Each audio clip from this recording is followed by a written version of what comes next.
back by popular demand, high above the chai, live above the chai, is with you tonight. Jimmy Allen, Alex Drake. Above the CHI Health Center's Creighton leads the number 1 team in the country, 41-31. It's been an exciting game, Alex. It started with Jimmie Neal, the first 2 possessions of the game in the paint, right at the teeth of the Jayhawks defense. He goes 2 for 2 to start the game. Yeah, and the second bucket was a great play draw.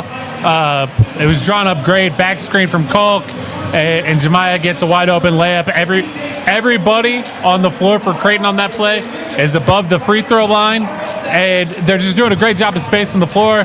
Obviously, hitting shots help, but Ryan Kalkbrenner has been nothing short of spectacular tonight on both ends of the floor. He's drawing a lot of attention.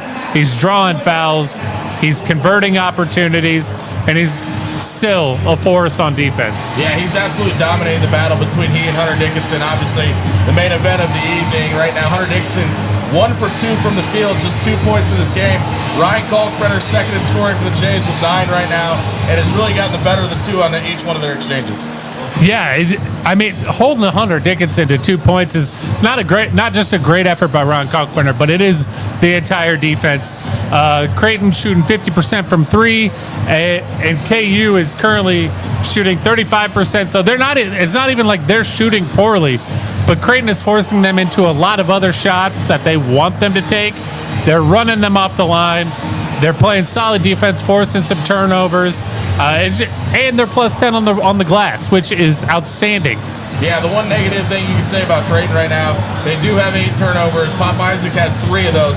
He does have 12 points, however, and leads the Jays in all scorers at this point. He's playing a great game. 2 of the turnovers, a little bit ticky-tacky. The one he's going to want back.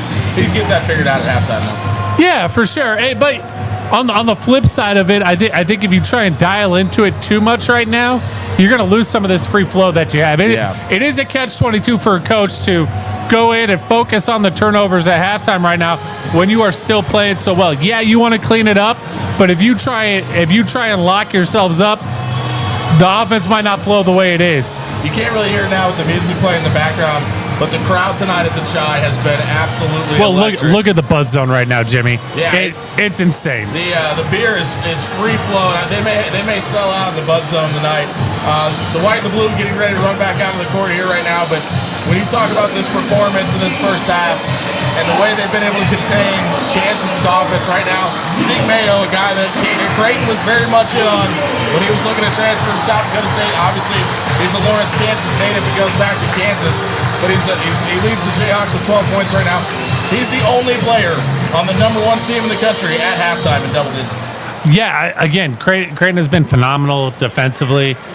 This is the effort that you would have hoped to see against Nebraska, right, with the in-state rival.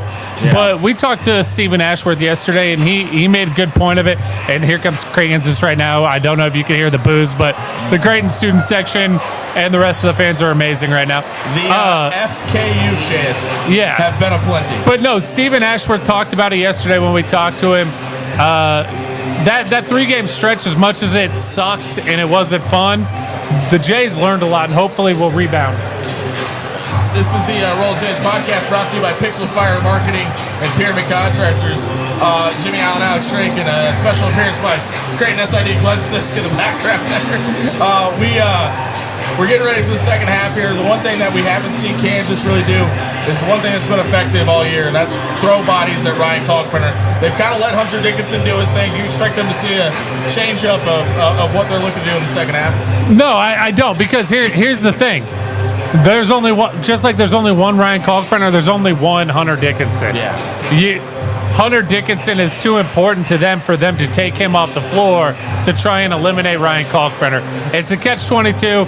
It's a problem that Creighton has at times, but Fred King was solid in his brief stint tonight too. Yeah, he played 2 minutes, and they were 2 very great, very productive minutes. If we're comparing bench performances from the post right now, I feel a lot more confident as a Creighton fan than I did earlier in the year, but I also feel a lot more confident than I would if I was a Kansas fan right now. Yeah, Ty Davis, Fred King, Mason Miller, Isaac Trout, the guys in off the bench for the Jays. Mason Miller, 1 of 1 from the field. He came out and he struggled a little bit on defense, got rhythm offensively, and that seemed to help his productivity.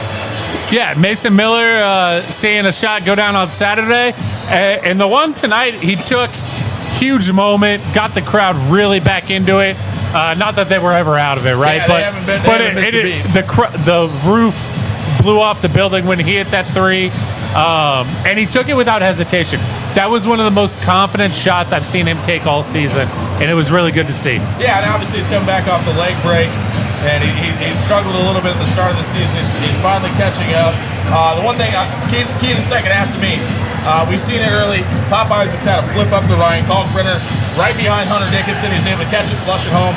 I want to see at least 3 or 4 more of those attempted in the second half. Yeah, and one of those turnovers for Pop Isaacs was another one that Ryan Kalkbrenner didn't expect. Yeah. Where it legitimately could have been a shot as well. That was a Jimmie. Jimmie turned that over. Yeah.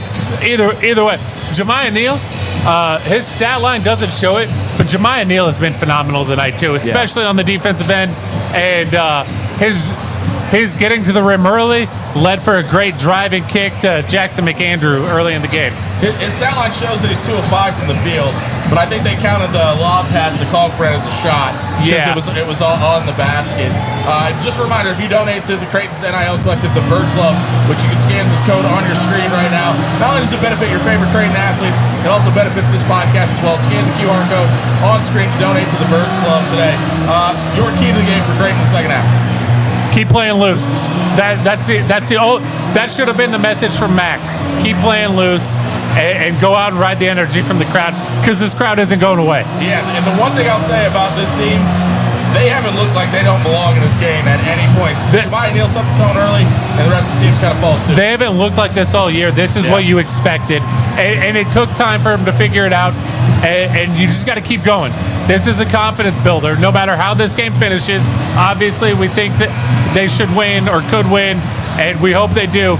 But this is a confidence builder as long as you keep playing the same way. Jackson McAndrew, the true freshman, gets the start tonight and has looked the part. He's only got 3 points. He's 1 of 4 from the field. He's got 2 big rebounds. He's played defensive well, too. That's something to keep an eye on. We'll see if Bill Self tries to go at the young guy and exploit him as well. We'll be back after the game on 16-20 the zone. We're ready for tip in the second half again. Creighton 41, Kansas, number 1 team in the country, 31. Jays have a 10-point lead heading to the second half. We'll see you on 16-20 zone immediately following the game. Get your calls in, get your thoughts. We'd love to hear from you. Jays lead 41-31 at half.